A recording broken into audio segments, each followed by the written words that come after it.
Hello guys and welcome to the Back Yourself podcast. For the first time, you'll see me all on my own. I am in the middle of shot because my partner of crime is overseas in Iran, but the show goes on because most importantly, the NRL continues to roll along. Even though this week, I wish it didn't have a Thursday, Friday or Saturday or Sunday. Every day there was a problem. And we'll get to every single game in depth. If you guys haven't watched the podcast before, we go through every single game, give us our views, what best bets we took, etc. And we also do that for the preview. But today, we'll start with the review of the round. And of course, the main talking point of the round is the crackdown, which I'll get to because I feel like after the first couple games, no one gave a shit about it. That's just my opinion. But we'll get to that eventually. Let's start in Canberra. So, if I miss any details or go on my phone and check some details, bear with me. I am trying to remember what happened on Thursday, but it was memorable. Don't you worry about that. Starting off, the Canberra Raiders won 24-20 in a first half overs contest and the second half no one can score contest. And this is the beginning of my theory across this sport is we're just doomed that no team is actually good outside of maybe 2 or 3 teams right now. Everyone is very equal. Any team on their day can go beat anyone else. And I think many times on the podcast I've come on and said, you know what? There's 6 teams that are just above everyone else. And I actually want to take that back statement. I want to say right now, there's 3 teams above everyone else. The other 3 are a bit better. They should beat them most of the time, but sometimes they will mess it up. And then everyone else is literally the same. I think this week confirmed to me that from outside of the 6 teams, anyone can beat anyone. It's just a roll of a dice. And we shouldn't have a sport like that, but we do. And yeah, it's very interesting. So we'll start with the Raiders game. First things first, the first half was just try. I want to say on both sides, terrible defense. I mean, some of the tries, the near core one, awful. Not the second one, the first one, awful. I mean, there was 3 players on him. There's no reason for him to score. Same with the other end. The Matty Nicholson try. I mean, he went over untouched. Awful. And actually, no, not the Matty Nicholson try. The Hudson Young try, the second one.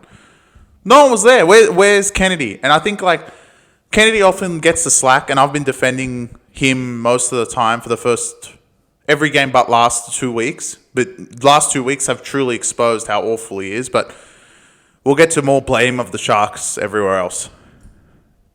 In terms of Raiders, the second half they come out, get sin-binned, crack down, hit him high. Fair enough. I'm not blaming him for sin bins. There's a few later that I'm more like, oh, why did they call that? But anyway. Sin bin, all good. And Sharks for 10 minutes can't crack them. And it actually baffled me.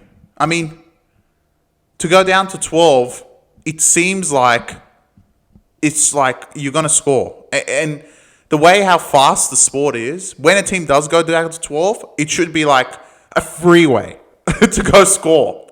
But it just wasn't. So I found that very strange. And this all stems from one particular player, which I'll get to him. But they take the 2 points, which we'll get to the Dragons Para game. But these teams taking the 2 points, if you are not right now, I'll make this statement now, and it will be for the rest of the podcast. So I don't have to say it every single time. If you are not if you are not Melbourne, Brisbane, or Bulldogs, I would never take the 2 points unless you're literally going to kick it and win the game. These teams that take the 2 points all think they can defend. But as soon as they take the 2 points, it's like defense is out the window and they go concede. I mean, what's the point of taking 2 if you're going to concede 6? Momentum goes away. The other team gets all hyped. I mean, how many times have we seen a team taking the 2 points and then the other team scores a try? I don't know, some knock on, some penalty, something happens, and all of a sudden the other team scores and has momentum, and then the team that took 2 points stays on 2. We saw that in every single day through the whole weekend. The only teams that talked to 2 and, you know what, still won the game, Brisbane, fair enough, and Bulldogs, which could be Knights' problem. But everyone else took the 2, messed it up. Every single team. Cronulla takes the 2, goes up 20-18, and I literally sat there and thought, you know what? Raiders, typical Raiders, they're gonna score, aren't they? They're gonna score late, early. They're gonna score, defend it out, and win the game. And what a try it was from Seb Chris to score that. Fair enough. I mean, Sharks had it coming to them, and to be not able to score in the 10 minutes, I would say Raiders deserve to win that game. From the Cronulla standpoint, I actually do not believe in Hines as a superstar anymore. He's done. I mean, there is at some point someone has to say, all right, you just need to step up. I don't care. I actually don't. My issue now with Hines is not even the case of, all right, he's a superstar, he's just not confident, he's not doing. He actually doesn't even want to throw or do anything anymore. It's actually concerning. And he might do the little things, and I think someone that one of my mates was saying, I thought he had a decent game. It's not that he doesn't have decent games. He has decent games every now and again, sure, but where's those games that he had in those Dally M year? I mean, he has half that sort of game in 50% of the games Cronulla play. They literally win every single time. Because the rest of the team, i.e. Trindle, i.e. Fanua-Blake, who was amazing in this game. Nakora, I mean, he's always valuable, but the try he scored 2 tries, one off garbage, of course, but he still scored the other one. Hines even steps up a little bit, this team wins. But I don't know if it's in him anymore. I don't want to believe in Sharks until I see it in Hines. And I don't know what Fitzgibbon has to do. I don't know who Hines needs to talk to, which therapist, which counsellor, I don't know. But whatever it is, he needs to get his act together because you're losing a huge opportunity. This Cronulla team, in my opinion, don't at least get to the prelim, if not grand final.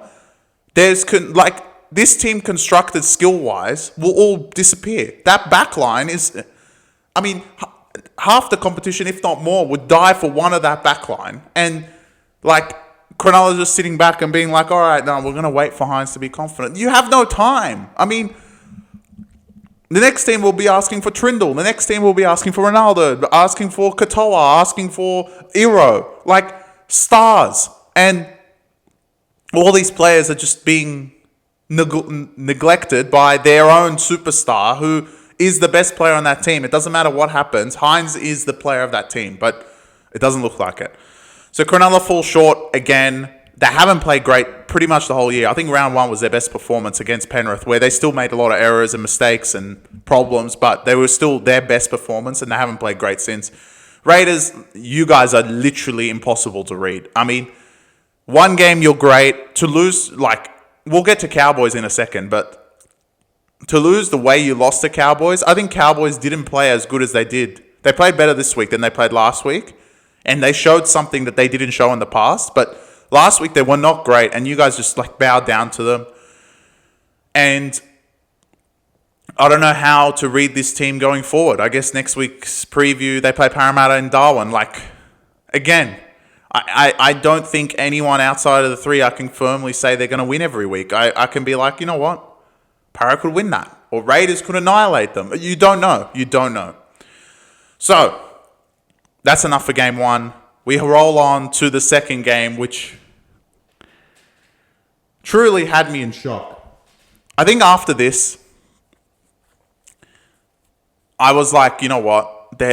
I need to stop looking at the competition as 6 good teams and everyone else.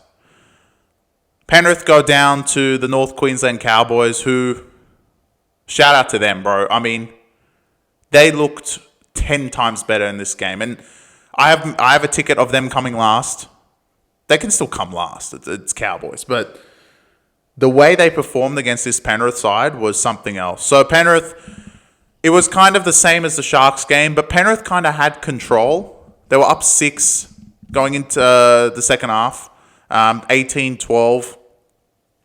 Looked like they were in control. Looked like whenever they got down there, it was great.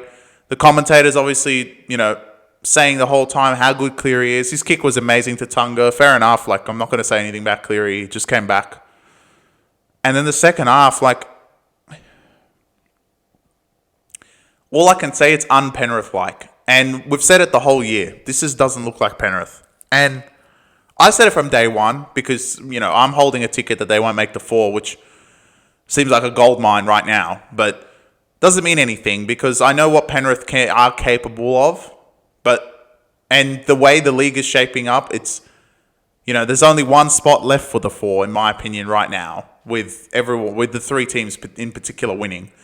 So if Penrith are going to go fill it, then sure. Like, I feel like that's just something I'm just going to have to deal with. But for this particular game, the Penrith spread was what we sent out at 12.5. Was it wrong? 100%. Did I think Cleary would come back and did I think Cleary coming back would give them better hope? Of course I did. But I actually didn't think of that. I more thought of it on the Cowboys side. They were not great against Raiders, but Raiders were just worse. And they've been dreadful for their first 3. So I was like, you know what? On the road, they just won a game. They think they're good. They can go to Penrith and mess it up. But they actually looked really good. That second half really impressed me and I think showed to me that, they're not that caliber of last yet. In saying that, there was only really one team that showed to me they can potentially come last. Maybe 2 after another game, but maybe 3 even. Like, literally, it's still so open. But Cowboys are, they've won against Penrith. Can you really put them last? Of course you can, because there's another team that is pretty much last at this point that also beat Penrith. And I'll get to them in the next game. But overall, I just did not see it from Penrith. And the other thing was, I think we saw it in the Roosters game more. When Penrith went down, everyone still thought, you know what? They can still win. And they turned it up a gear, which I didn't see. Cowboys, yeah, they defended their line a few times. Yeah, there were close calls, but Penrith didn't throw much. And it's a concern that they don't even have that, okay, you don't have your normal gear to the level that you guys were in the past. Sure, you've lost all your players. You don't have Edwards, etc. But to not be able to turn it up to the gear that you want to get to because, oh, boys, we're losing. Let's, really rev it up. They just didn't. And I feel like that's something that's going to, highlight the rest of their season. That even Penrith trying to rev it up, they just can't get out of third gear. I mean, they don't have a 4th or 5th gear right now. And maybe that's a big thing of Edwards. I think Laurie, again, was dreadful. Like I've said a million times, Ivan, I don't know what you're doing, bro. Just put Talangi there. At least give him a go. At this point, you've lost 4 straight. Next week, I cannot wait for the Thursday preview. I think it's going to be an absolutely hilarious game between Dolphins and Penrith. But so far, Penrith have just been Penrith. I mean, I can't believe how awful they are, to be honest. I'm still in shock that they lost to Cowboys. I thought they would win this, but they're just not at that caliber anymore. And I think similar to them and Sharks, they should beat these teams over the course of the season. They'll be 70% against the Bombs. But they will lose 30% of the time. And I can't see that for the 3 teams ahead of them. I think those teams are just going to beat the shit out of anyone. So I kind of have tiered it differently with this Penrith and Cronulla, and I guess spoilers also Manly, as a tier just below the front 3 at the moment. Do I think these 6, anyone can win a comp? 100%. I don't think anyone can rule out Penrith, Cronulla, Manly, Dogs, Brisbane, and Melbourne. They can all win a comp. They all got it in them to win a comp, in my opinion. Everyone else is just just dirt. They're going to lose to each other, which I think highlighted this week that no one really is there. And the only team you can say is the scarf behind me. Maybe you can say them, but everyone else is, they're not going to win a comp. But Penrith and Cronulla both showed to me that maybe they were too overhyped. Maybe that first game was a bad gauge, and a lot of people haven't really discussed it, and I guess I'm the first person who just brought it up now, is maybe that Vegas game took a bigger toll than everyone thought. I mean, Penrith's only win is in Vegas, and Cronulla, yeah, they lost in Vegas and came back and beat 2 bums, South and Cowboys, but they haven't shown anything great since then. So maybe Vegas is becoming an issue. And and throwing us all off. So maybe they just need a bye, and we'll see from there. But yeah, I actually just don't want to credit Penrith too much. I want to credit Cowboys. They've absolutely shocked me. I didn't think they would come back and win a game after that Raiders game. I thought they were going to go for a bit of a spell and do the Cowboys things, but they were great. They also Penrith had a few sin bins. I think eligible, like they were fine as per the crackdown. There's only one particular one that I was like, well, why didn't they call a sin bin? But as the round went, I felt like that email just like went away from the referee's brain. But we'll get to that a bit later. I.e. Grant Atkins and Ashley Klein, who are like the most experienced out of all of them. Fascinating, isn't it? But moving on, Penrith are 1-4. I think they're below Dolphins. Is it Dolphins? Or they're below Para? I don't know who it is, but wow.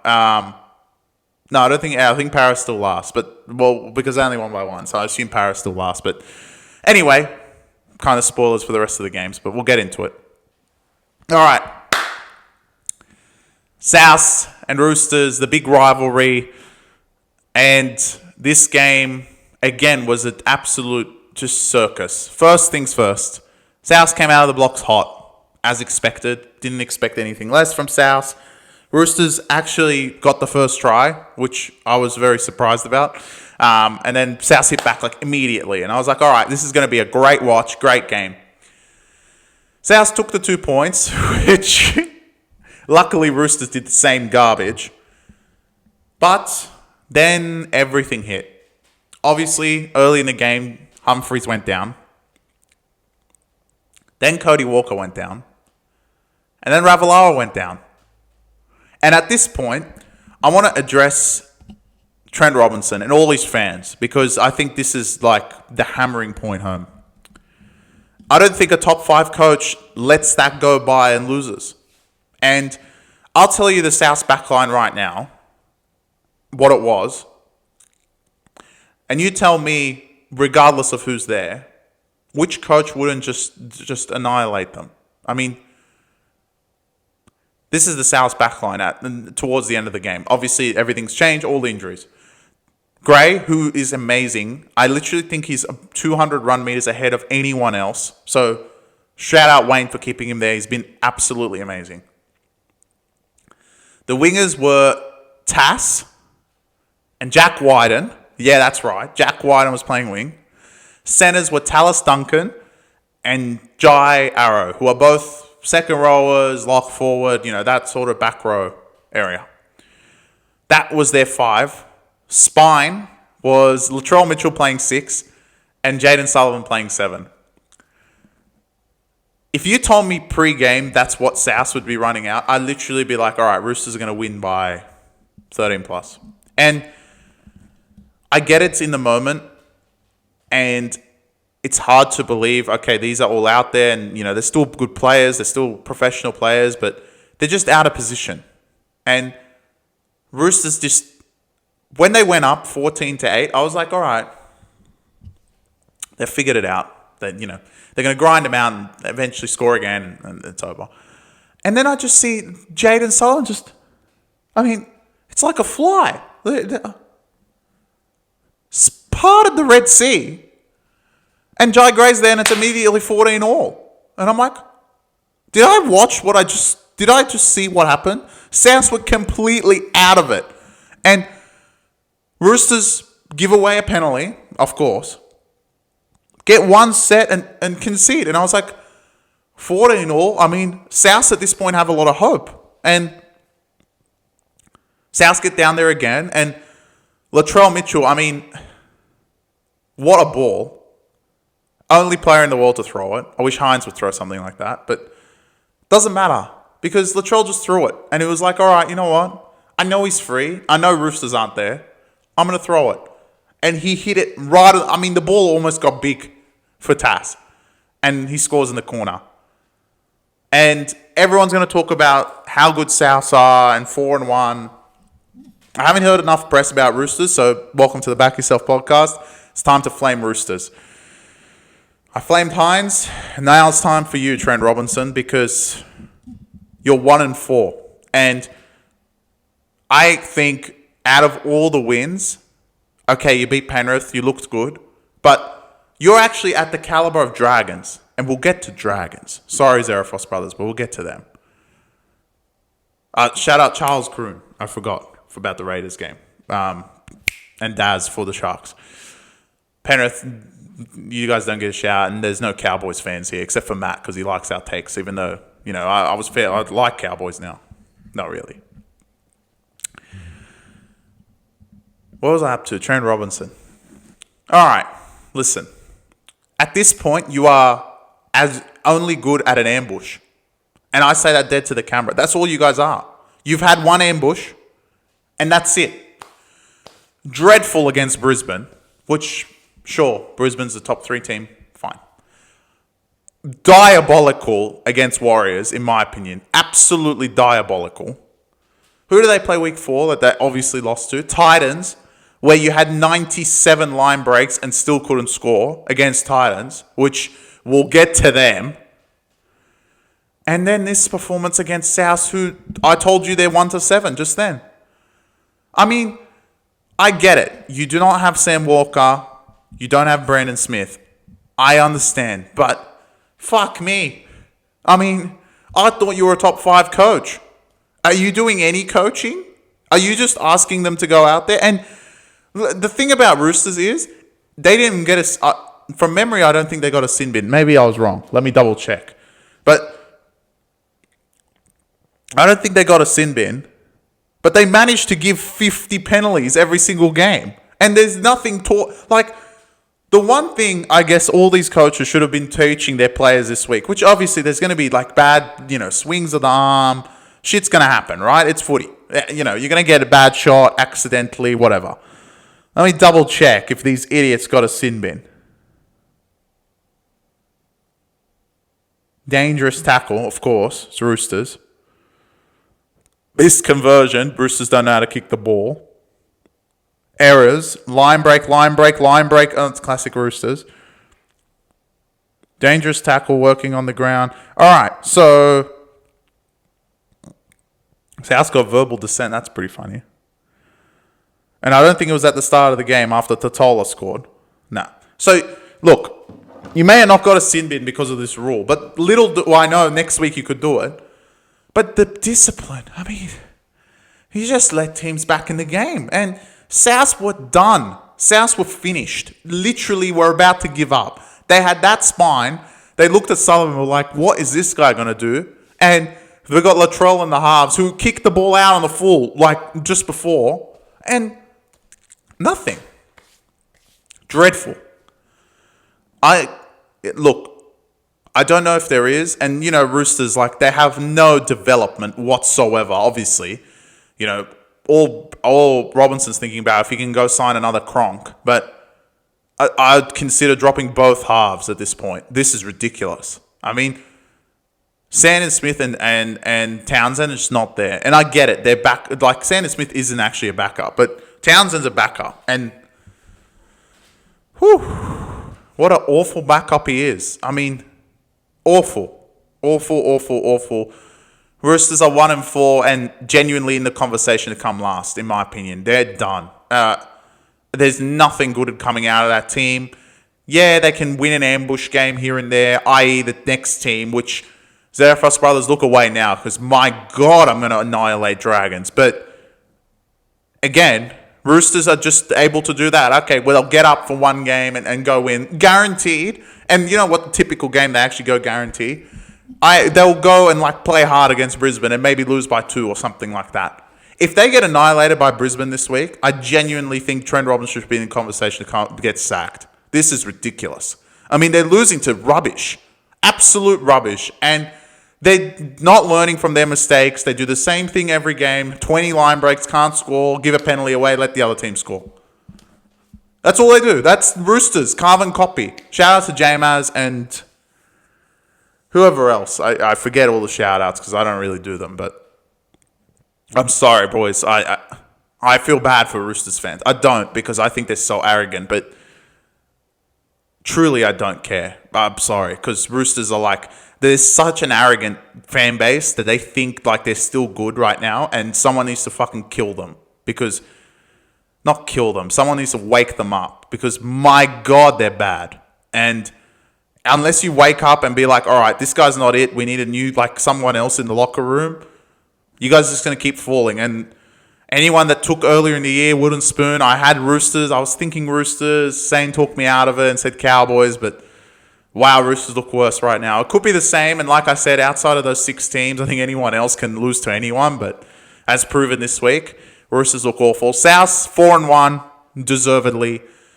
I think what Wayne's getting out of his boys is something incredible. And only Wayne can do that. And I think like what Trent Robinson, he's nowhere near Wayne, and I don't think ever anyone compared to him. But like Wayne is doing something with these players that I don't think anyone else could do. So shout out to Wayne Bennett. It's absolutely got South humming right now. Unfortunate for the injuries. I don't know what halves you run out there. Maybe it's Wyden and Sullivan, or maybe it's Latrell and Sullivan again. I don't know. I feel like it's going to be an interesting week next week. But you luckily play Cowboys, so can they win 3 in a row? Yeah, we'll get to that in Perth. Fuck me. We'll see about that. On to Saturday. I feel like Saturday needs its own podcast because truly, I think everyone overreacted to both of these teams. And I'm scared for the league. Like, I think these teams... Maybe not Para, because they were still awful. But Dolphins, that top 8 ticket is not out the window after that performance. I don't think so. Especially who they played. All right, let's do Para Dragons. First of all, this is the second time I'm going to mention it. 2 points is pointless. And because I'm in this format, I reckon I can make a good reel out of this. So maybe you'll see that in one of our other social medias, but we'll see. This game was the pure epitome of this 2-point rule. Para, let me get this straight. Right. Para took the 2, go up 2-0. They think they're playing soccer. Anyone that takes the 2 thinks they're playing soccer. Dragons score immediately. I mean, Dragons scored within less than 10 minutes. 6-2. Gutherson. Then Para score. No, sorry. Then Dragons take the 2. Go 8-2. And you know what the score is miraculously after that? 8-all, because Para score again. And a lot of the back and forth kept happening. I feel like Para, there were moments in that game. And what I actually want to get out of this particular segment is Wolf may be an awful coach in terms of who he's coaching and his game plan and everything that happens, but whatever he says at halftime seems to resonate with them. I don't know what he says. Riles, I meant. Whatever Riles says at halftime kind of sits with them. Like, he could say, you guys just suck ass. And they're like, yeah, we suck, but we're going to try. And they go out and win. But every second half, they have played a little bit better. They're not good, but they're a little bit better. So that's why they won that game. And you know what? I truly think salt in the wounds of the Dragons was that Lomax kicked that field goal. Shout out to Xerophos Brothers. I don't know if I'll see you guys all week. I think you guys are going to be in so much pain after Lomax kicking that field goal that I don't even know if you want to discuss anything anymore about this week. But look, did Para deserve to win? Oh, yeah. Did Dragons give it to them? Of course they did. I mean, Para won't win on their own accord. And I don't think anyone can address, oh yeah, they're just going to win on their accord. They're going to win because of the other team playing like idiots. And i.e. Dragons playing like idiots, as per usual. And shout out to the King, bro. Like, he has to go from one piece of garbage to another piece of garbage. And sorry, Dragons fans, you are a piece of garbage. You even play 10% like you did against Melbourne, you would beat this Parramatta team. But what do you guys do? Give them hope. And Parramatta are not going to make the 8, and I don't think they have proven that they deserve to make the 8, but now they have hope. They've got to win. Next week, you're going to be like, well, they could win again. And then all of a sudden, Moses is back, and you're like, oh, here we go. They're 2-1. 2-6, maybe 3-4. Well, 3-4. Moses come back and you're like, oh shit. Like, the bums in the league are gonna be like, oh no. Like, they could literally win like 5 in a row. And anyone that wins 5 in a row in this sport will be like in the top 8 immediately because everyone else loses to each other. That's just the way this sport is. So I think like giving them a chance, 0-5 compared to 1-4, and the way they won that is like, all right, all that effort, we finally got a win, and now we're like, all right, can we take the next step of winning again? And they play another dipshit of a team, i.e. Raiders, who 1 week ago lost to Cowboys, and now they're going to play. They beat Sharks, and now they're going to go play Para, and they're going to think they're gangsters, and all of a sudden, instead of being underdogs in a game, they're going to be 6-point favorites, and everyone's going to be like, oh no, Raiders, like, Para's still shit, they already won their game, no one cares about them, and Para's going to go beat them, and everyone's going to be like, what the fuck? I mean, Dragons are literally why that happened, and like I said in the Daily Reel that day, it's the same old Dragons, same garbage. Look, you can add whoever you want. This team's identity is just to just play like idiots every now and again. And you know what? Dragon be dragon. I've had enough. I mean, anyone that even resides hope of Dragons, just leave me alone. Don't even talk to me anymore. I don't care. I don't want to hear it. Until I see them in the top 8 and the 8's finished and no one's playing anymore and there's no way Dragons can't get out of it, it's the same Dragons. There's nothing that's changed. It's the same garbage. And I feel, because everyone had hope after last week. Dragons could easily be 0-4 as well. And no one wants to say that. 0-4. If they didn't beat Melbourne, they would have been 0-4. I mean, they're just as shit as the other two. And now they're down there as well. With Parramatta, with Dolphins, with Roosters, with Penrith. All these 1-4 teams, because how are we supposed to know who's going to win each week? And I guess that's our job, right? I took the overs in this game because, first of all, we need an overs, which I will get to. Which game am I more going to discuss the over-unders? I feel like the last game, the Dogs game, I feel like I understand why we're going unders. And we have to just change our mindset as watching the sport. And there could be a reel around this because I think like from a betting perspective, we need to change our mindset of the sport. But anyway, Dragons, like I said, I don't want to hear it. Any hope, resemblance, anything from this team, I don't want to hear it until finals, if you make it. And based off that performance, you're not going to. So,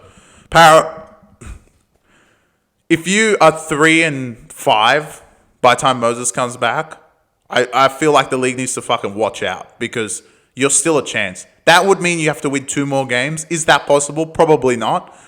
But if you do win 2 more games in your next, 3, 4, watch out. The comp needs to be like, oh, fuck. Because with Moses, they're genuinely not bad at all. And I think they showed, like in this game, that they're decent. And I can't imagine, like a spine that has a Lungy who's been great, Riley Smith, who was fantastic.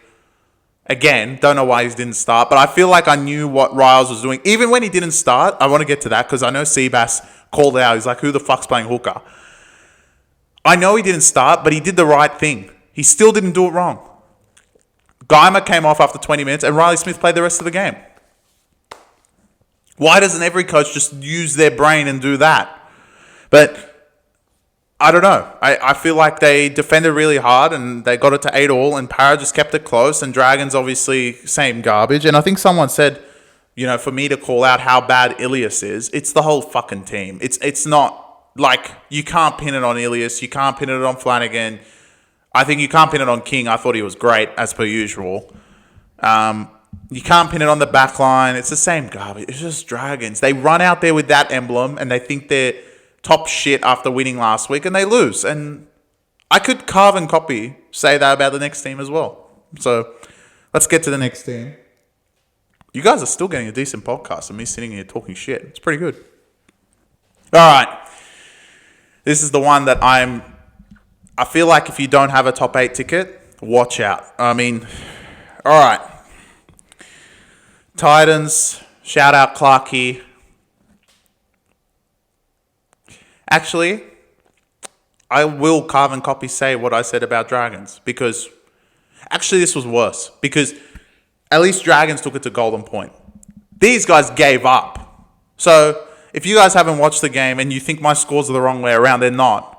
Dolphins won this game 36-10. And I want to say Dolphins were up 36-0, 26-0. I'll double check that. But I believe they were up 26-0 at one point. And like I said about the Dragons, I'm going to apply this for Titans and I'll apply this for myself because, a week ago, less than a week ago, Dolphins were up. I apologize. 28-0. So, what I will do now is carbon copy what I said, but I had hope in Titans. How dare I have hope in this rubbish club? And I will call them rubbish because it didn't matter who was out. Kinney's going to be out for a long time, sure. I think I don't know, one of the back. Jojo Fafita was out, whatever. Your forwards are still there, first of all. And two, you're playing an 0-4 Dolphins, who literally the whole league thought was dirt. And they went out there and smoked you. I mean, at least Parra was close. Dragons made some tough calls. Both calls, there was calls that went each way that weren't great. Titans just got smoked. And for no reason. No reason whatsoever. There was no reason why they got smoked. If you sat there and watched that game and were like, who's favourite in this? I would have been like, probably Dolphins by 1 point and Titans didn't do great. Titans were 6-point favourites in this game, and it's the same as Dragons. As soon as everyone thinks they're good, they give up. And they gave up. There was no reason to lose that many to Dolphins. And the other thing concerned Titans is they couldn't score either. They couldn't get the ball over the line. And it's Dolphins. What frustrated me, and when we did the preview for this, I sat there and looked at it saying and said, is Gilbert out? He was like, yeah. And I said, what's the odds Dolphins play like old Dolphins as soon as they lose the one player who's actually been their best player the whole year and go back to their old ways and just play the old team? And he was like, yeah, but it's Titans, like they're different this year. There's nothing different about this fucking team. Same shit. Same garbage. Same garbage. And Titans and Dragons, you guys are in the same boat in my opinion. Until literally the 8 is confirmed and we're into finals week 1, I don't want to hear it from any fan anything. Because at any point, this team could fuck it up. If these two teams are going to lose to Parra and Dolphins, who are the dirt of the sport until this week, then anything can happen. They could somehow lose their last game by 40 points and their point difference below, Raiders, and Raiders make it off point differential. Literally, that's what could happen. Incredible. So Dolphins, shout out to you guys. And why I say for the rest of the league is because when a team gets a win, a team especially that can't score, i.e. Parra, i.e. Dolphins, and you give them a win, here you go. Here's Dragons, here's Titans, here's a win. They reevaluate their whole year because they sit back and go, all right, we know we were garbage, but we still had, we showed effort. We played hard, we trained hard, we did the right things, and it proved today because we, especially for Dolphins, we absolutely smoked a team that will be going for the 8. And that's just not good for the rest of the league because now Titans, I don't know if they play next week. I forget who they play. Titans obviously play some garbage. But Dolphins are now we're playing a 1-4 Penrith team who've lost 4 straight. We lost 4 straight too, but we won our game last week.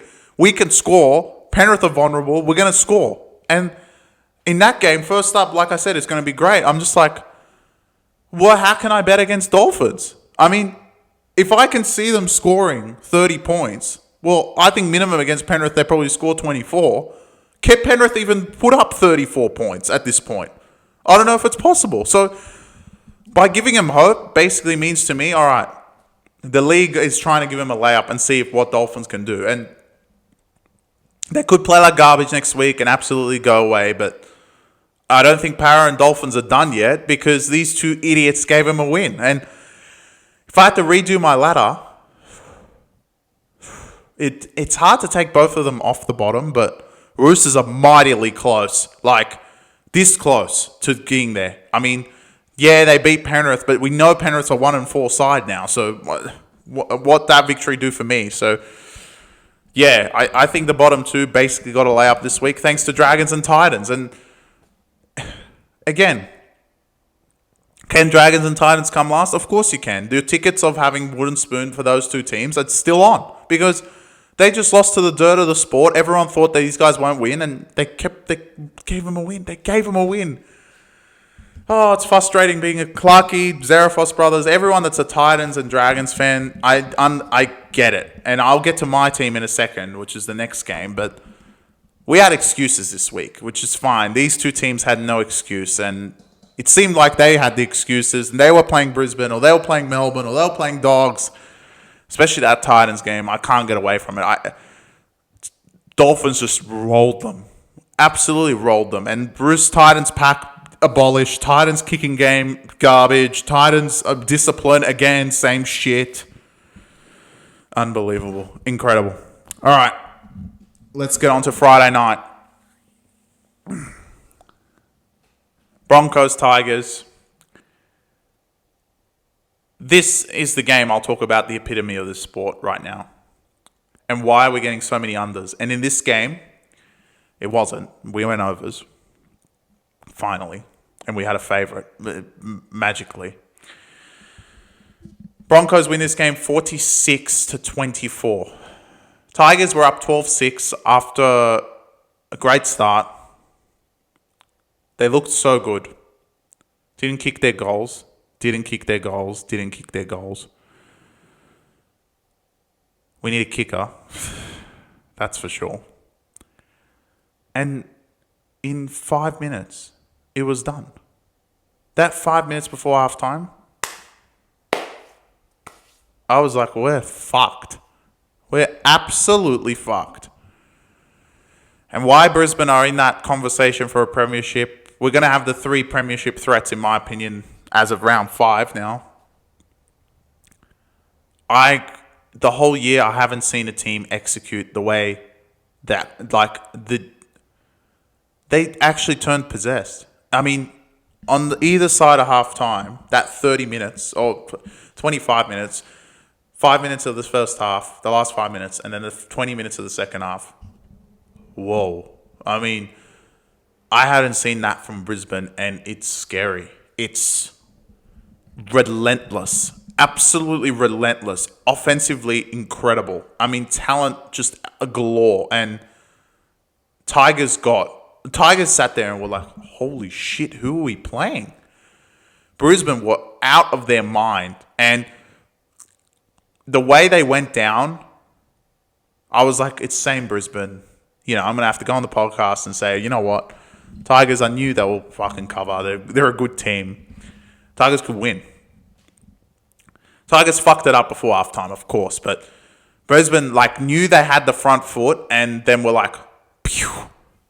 Took the front foot and just literally hit the accelerator down as fast as possible and got to 200 kilometers an hour. That's how good Brisbane were in the second half. And yeah, the line was close. We sent out Brisbane at 13.5, so it wasn't for us, but we got it early. But it wasn't, it was close for the ones on 18, on the 17, but it didn't look close. I mean, just a freeway. And what I want to talk about from the total points perspective, actually, I'll leave it for the Dogs game because Dogs game really addressed it the most. Tigers, just couldn't do anything. I actually don't even blame them. And obviously, we didn't have Luai. Latufino went down during the game. There were a few contentious calls, forward passes, etc. Pierre Corey, literally, I'm surprised he only got sin bin. It was really bad.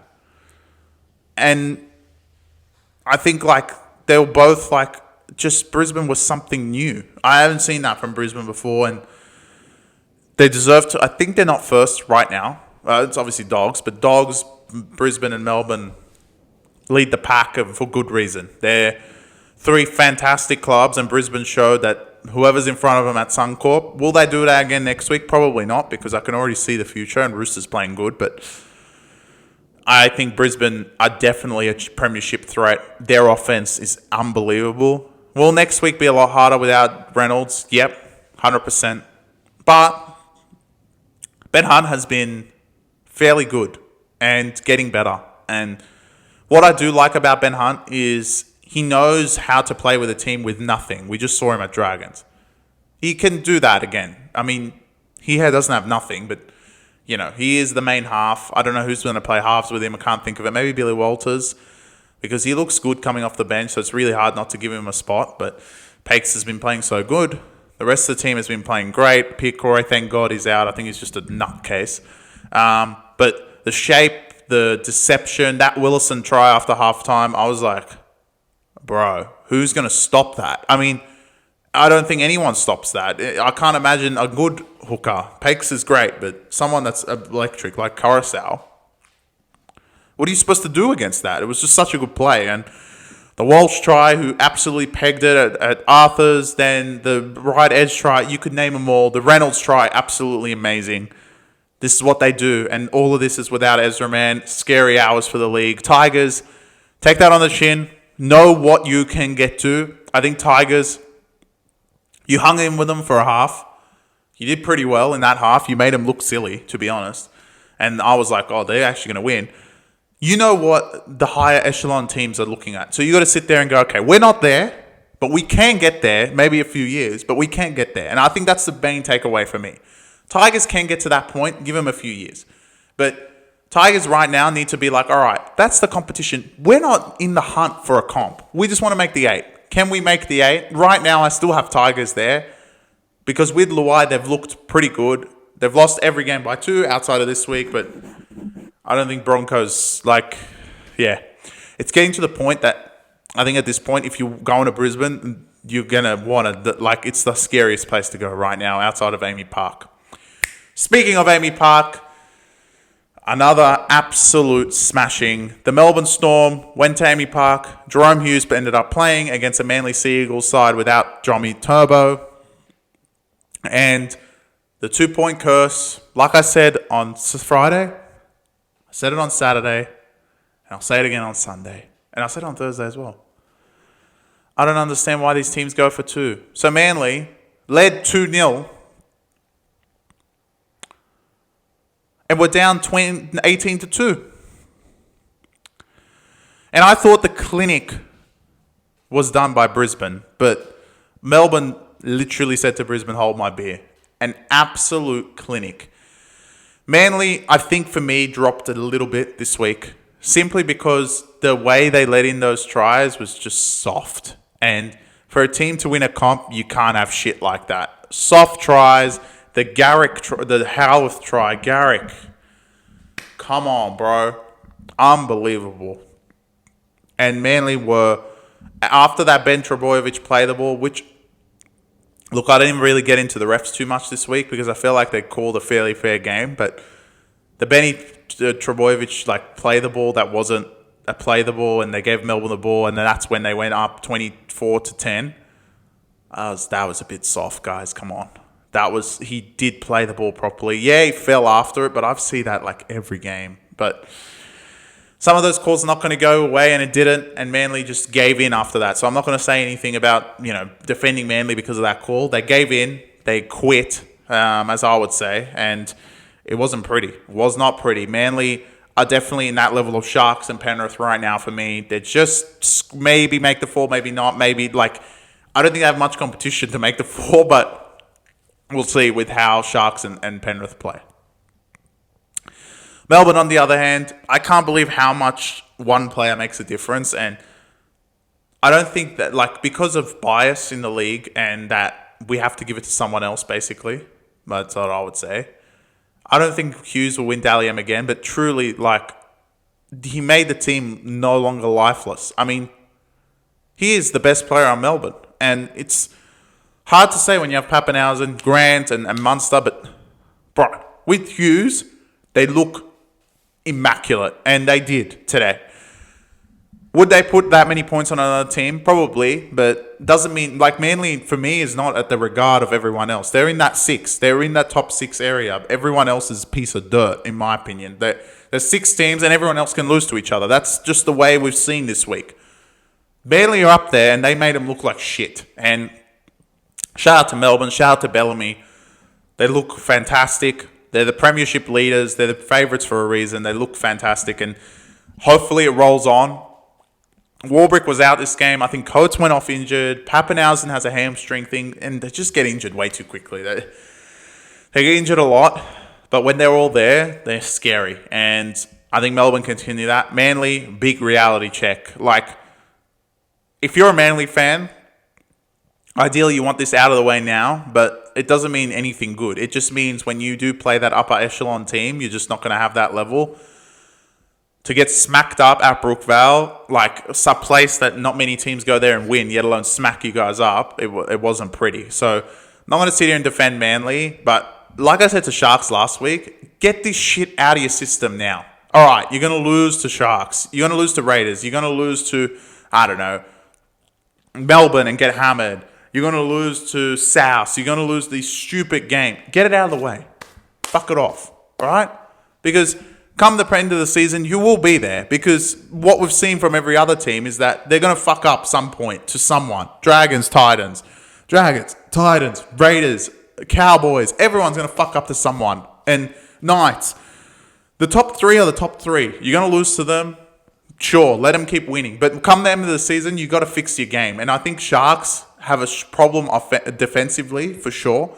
And Manly have a problem defensively as well. No, Sharks have a problem offensively because of Hines. And Manly have a problem defensively. They're just not there. They're basically not contingent. Manly, yeah, their offense is fine. Every time they did actually get down there against Melbourne, they scored and made Melbourne look like defense not be there, which is a plus. But if you're going to let the tries in, you're letting down the other end, you're never going to win footy games like that. And they looked awful in that first half, and the start of the second half was just like walking through. All right. The final game of the round. Dogs Knights, which just ended. I mean, it's ended a little bit ago, but we kind of started this early because it was over. Dogs win this game. Let me confirm. I believe 20-0, but like I said, I wasn't watching the end. 20-0.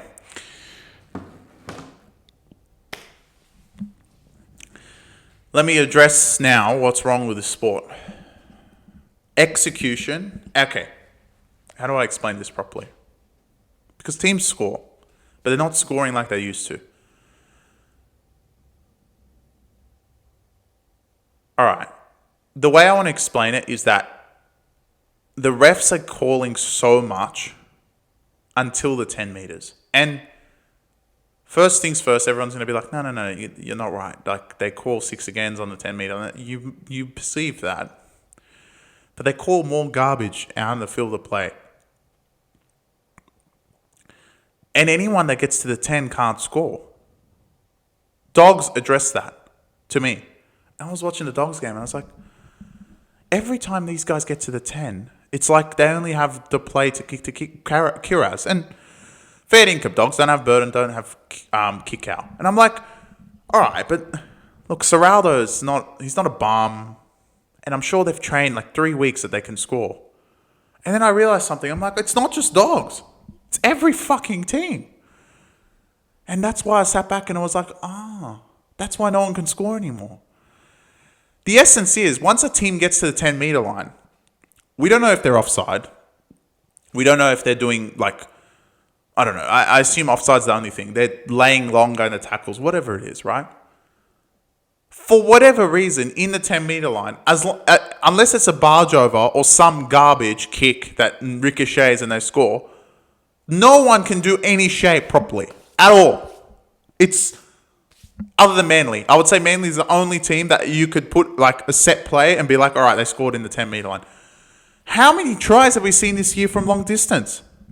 Every try is from long distance. Like 20, 30, 40 on the other side of halfway tries. Or if they don't score, the break happens and then they score because, the defense doesn't get back. But if you give someone a set on their own 10, give them a few set restarts, 90% of the time, these idiots drop it. And it's not just isolated to Dogs Knights. It's every fucking team across the whole competition. Don't know what the ruling is. And because there's more penalties in the field of play, getting the teams to march further, it's actually a disadvantage because these teams are defending the 10 metres so well that they just knock the ball on or throw it out or whatever and waste another 3 minutes. And that's why we keep getting unders. So in the Dogs game, yeah, they didn't have players, but it's the same. They just only had a player to kick to Kiraz. They didn't look like doing anything else. And they just defended their shit. They defended their asses off. And that's it. Knights, again, another team that was rated in week 1 and week 2 when they beat Dolphins and beat Tigers with no one. And they go again and just fucking play like Knights. If I had to pick right now who's going to come 7 and 8, I have to say Tigers. I don't know. Who would I put 8th? I guess Raiders. South. Maybe South. Every team has a problem. And Knights. Got to 20 metres out, dropped it. Got to 10 metres out, dropped it. Got to the 20-metre line, dropped it. How many errors did they make in that half of the field? Every time they got a good ball, that was it. They made an error. Incredible. Can hear my throat is a little bit going from talking for 57 minutes, about an hour, which, if I was doing half the talking, it would be fine, but I've talked this whole time. But for Matt and everyone that is a Dogs fan, let me get my Dogs perspective, regardless of my take on no one can score. I knew Dogs would win this game. We sent out 5.5 for good reason. Knights are just not good. And I know that everyone had them a specky to win this game because, bye, and Dogs, and they're 4 in a row, blah, blah, blah. At the end of the day, it's Knights. And I think Dogs now is when they will start to be overrated. Everyone up to this point, they've covered every game bar one, and Para. And they're 5-0, they've won every game out, won the game. Now, they're going into their bye. Post their bye, I'll be very curious for that Good Friday game as to what they put the spread as for Dogs South. Because South will likely be either 4, it depends on Walker, I guess, because then Dogs. But I think Dogs will start to get those lines like Brisbane and Melbourne at some point because it's not the fact they can score, which Burton and Kickout will provide them more scoring opportunity. These teams can't. No one can score. So Dogs like defense and the tenacity and the aggression and the intensity of all their defense just kills teams. And no one can score past them. Even the games that the only game that they conceded 20 points was Titans. And how many Titans tries were outside of their own 10? The 10-meter line is locked down. And will that happen the whole year? Probably not. Not from a Dogs perspective because they will defend so well. But teams will start to, get some shape proper. But I feel like a lot of teams have taken that Penrith Dogs mentality of we need to be able to defend. Other than Manly, because they don't even fucking defend anything. And the shit sides, obviously. But a lot of the off-season has been fitness. Let's make sure the boys are fit. Let's not focus on offense. Which is fine. And I hope that's a thing. Because towards the end of the season, slowly all the combinations will start working and teams will start scoring again. But I feel like a lot of people have taken that from a team that wants to become something, i.e. Tigers, i.e. Dragons, i.e. Titans, i.e. Para even, i.e. Dolphins. They've taken that thought process of where we have to be like Dogs and Penrith. We need to be as fit as possible. Let's not worry about offense. Let's make sure we're fit. Let's make sure we defend hard. But offense is sometimes your defense. If you can't get the ball over the line, the ref is going to give some garbage. That they're going to get the ball. Sometimes the bounce of the ball goes their way. Or you hit accidentally, someone goes high because they drop low. And all of that isn't incorporated because all these teams do is just think, okay, we can defend a set. But once you defend 4, 5 sets, you're busted. And then once they get the ball back again, they probably go score a 40-meter try. And you're like, whoa, bro. We just defended our line for 4 hours, and then the one set they get from their own 40, they go spread it, and we're not there, and they score. Like, I feel like that's what's happening. Dogs do it really well, and Dogs have started really well because of that, because these teams don't know how to score, and Dogs defend very, very well. We'll have to see after their bye how good they play. But this is where I think, like, this is a hot start. They'll start really well. But like I said, that Souths game is very scary for me. And that Broncos game is what's going to be their thought. Because they're going to know, all right, Brisbane are our competition at this point. Brisbane may be 6-1, whatever Brisbane are, right? Brisbane are our competition. They're playing us Suncorp. We beat them there last year. We know they're going to come for us. We have to go there and show up. So these next 2 weeks are huge for Dogs. Enjoy their bye. They deserve to be first on the back of their bye as well. Absolutely flying. All right. Well, that was an hour of me talking. So I hope you guys enjoyed the Back Yourself podcast, week 5, round 5 review. I've determined 6 teams are good. 3 teams are a bit shitter than the 3 teams in front of them. Melbourne, Brisbane, and Dogs are something. They're above everyone else. Manly, Sharks, and Penrith need to fucking wake up. Everyone else, you can't tell me anything. I truly think everyone else in the league should just sit back, except South maybe, because South can come out and say they're good. But everyone else, I don't want to speak of you, like any aspirations of future state with any of you until finals, because all of you guys can lose to all of you guys on your day very easily. And at least the 3 teams at the top are consistent. Everyone else, like, there can be inconsistencies, and that's why I'm saying Manly, Sharks, and Penrith, like, there will be inconsistencies, like we saw this week. They were all lost, but, you know, overall, they're gonna win more than they lose. But those teams below, it's literally a coin toss. So, you know, when the bookmakers put out the prices, it's very hard for me to determine, be like, oh, this team is better than this, and this team's better than this, because who knows? I mean, the way that they're playing is like, all right, this team shows up, and it's not even the refs, it's not the calls. At this point, it's just like, what team wants it more? And that team wins that day. But the skill and talent and everything we saw in the past doesn't mean anything. It's just abolished. But that's the sport we love. Hope you guys enjoyed the podcast. Talk to you guys soon. Peace.